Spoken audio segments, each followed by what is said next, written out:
আমার প্রিয় ভাইয়েরা, একটা রাসূলের প্রতি ভালোবাসার দৃষ্টান্ত কেমন ছিল একজন সাহাবীর জীবনী থেকে শোনাচ্ছি। সাহাবীর নাম হলো আবু মাহজুরা রাদিয়াল্লাহু তাআলা আনহু। আমার প্রিয় ভাইয়েরা, ভালো করে লক্ষ্য করেন, আবু মাহজুরা তখন ইসলাম কবুল করেন নাই। আল্লাহ রাসূল সাল্লাল্লাহু আলাইহি ওয়াসাল্লাম তিনি একটা জিহাদের ময়দান থেকে যখন ফিরেছেন, আমার নবীজি সাল্লাল্লাহু আলাইহি ওয়াসাল্লাম যখন একটা জিহাদের ময়দান থেকে সাহাবায়ে কেরামদেরকে নিয়ে ফিরতেছেন, এমন সময় নামাজের টাইম হয়ে গেলে আল্লাহর নবীজি হযরতে বেলালকে বললেন, বেলাল রে, নামাজের সময় হয়ে গিয়েছে, তুমি আজান দিতে শুরু করে দাও।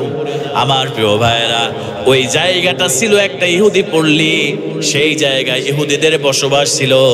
হযরতে বেলাল রাদিয়াল্লাহু তাআলা আনহু সেই জায়গায় আজান যখন দেওয়া শুরু করলেন, আজান যখন বেলাল রাদিয়াল্লাহু তাআলা আনহু দেয়, আল্লাহর নবীজি খেয়াল করলেন দূরে কয়েকজন যুবক ছেলে, ইহুদির সন্তান, তারা হযরতে বেলালের আজানকে ব্যঙ্গ করে করে আজান দেয়।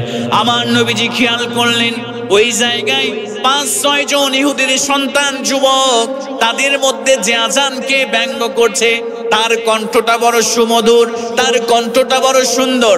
এবার বেলাল যখন আজান শেষ করে ফেললেন, আমার নবীজি সাহাবীদেরকে পাঠায় দিলেন, যাও সাহাবী যাও, আমার বেলালের আজান যে ব্যঙ্গ করেছে কয়েকজন যুবক, তাদেরকে আমার কাছে ধরে নিয়ে আসো। আল্লাহ নবী সাহাবীরা এবার ওই কয়েকজন যুবককে আমার রাসূলের কাছে ধরে আনলেন। জোরে বলেন সুবহানাল্লাহ। আমার রাসূলের সামনে দাঁড়িয়ে আছে যুবকগুলো, ইহুদির সন্তান। রাসূল বললেন, তোমাদের মধ্য থেকে কে আমার বেলালের আজানকে ব্যঙ্গ করেছ? তার কণ্ঠটা বড় দারাজ কণ্ঠ, তার কণ্ঠটা বড় সুন্দর কণ্ঠ, এখনই স্বীকার করো।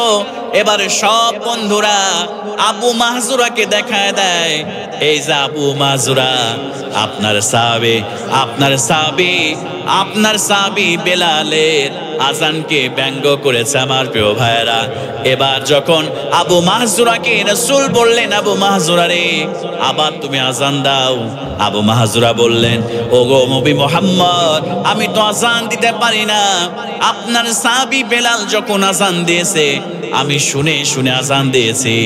আল্লাহর নবী সাল্লাল্লাহু আলাইহি ওয়াসাল্লাম আবু মাহজুরাকে বললেন, আবু মাহজুরা রে, আমি তোমাকে আজানের বাক্যগুলো শিখিয়ে দিই, আর তুমি আমার সঙ্গে তুমি আজান দিতে শুরু করো। জোরে বলেন সুবহানাল্লাহ। এবার বিশ্বনবী সাল্লাল্লাহু আলাইহি ওয়াসাল্লাম আবু মাহজুরার কপালের উপরে হাত রাখলেন, সামনে মাথার উপরে হাত রাখলেন। ভালো করে লক্ষ্য করেন প্রিয় ভাইয়েরা, এবার বিশ্বনবী একটা করে আজানের বাক্য বলে, আবু মাহজুরা একটা করে আজানের বাক্য আমার নবীর সাথে বলতে শুরু করলো। আজান দেওয়া শেষ হয়ে গেল, আবু মাহজুরার অন্তরের মধ্যে পরিবর্তন শুরু হয়েছে। এবার আবু মাহজুরা আমার রাসূলকে ডাক দিয়ে বলে, ও নবী মুহাম্মদ, এই মদিনার মধ্যে, মক্কার মধ্যে আপনার মতো কুৎসিত চেহারার মানুষ আমার কাছে দ্বিতীয়টি ছিল না, আপনার মতো খারাপ ব্যবহারের মানুষ দ্বিতীয়টি ছিল না।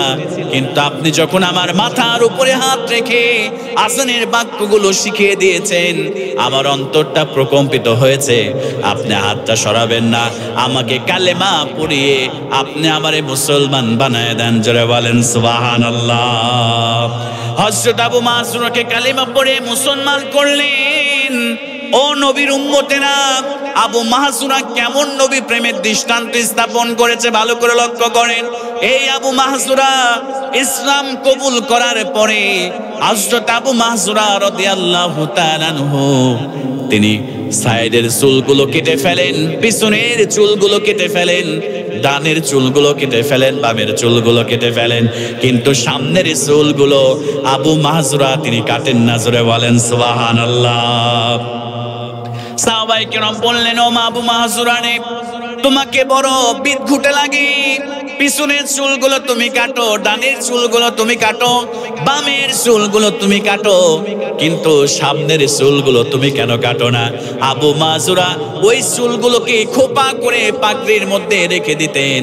আমার প্রিয় ভাইয়েরা, আবু মাযুরা বললেন মৃত্যুর আগ পর্যন্ত সামনের চুল কাটেন নাই।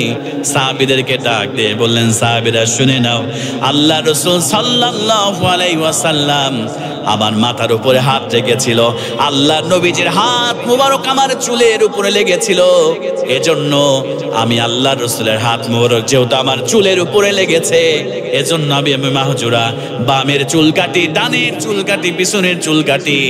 আমার রাসূলের হাত লেগেছিল এজন্য সামনের চুলগুলো আমি আবু মাহজুরা কাটি না। জোরে বলেন সুবহানাল্লাহ। এইটা হলো নবী প্রেমের জন্য মুসলমান ভাইয়েরা ও আমার কলিজার টুকরা প্রিয় ভাইয়েরা, এই দুনিয়ার সব কিছুর থেকে রাসূলুল্লাহ সাল্লাল্লাহু আলাইহি ওয়াসাল্লামকে সব থেকে বেশি মহব্বত করতে হবে, সব থেকে বেশি ভালোবাসতে হবে।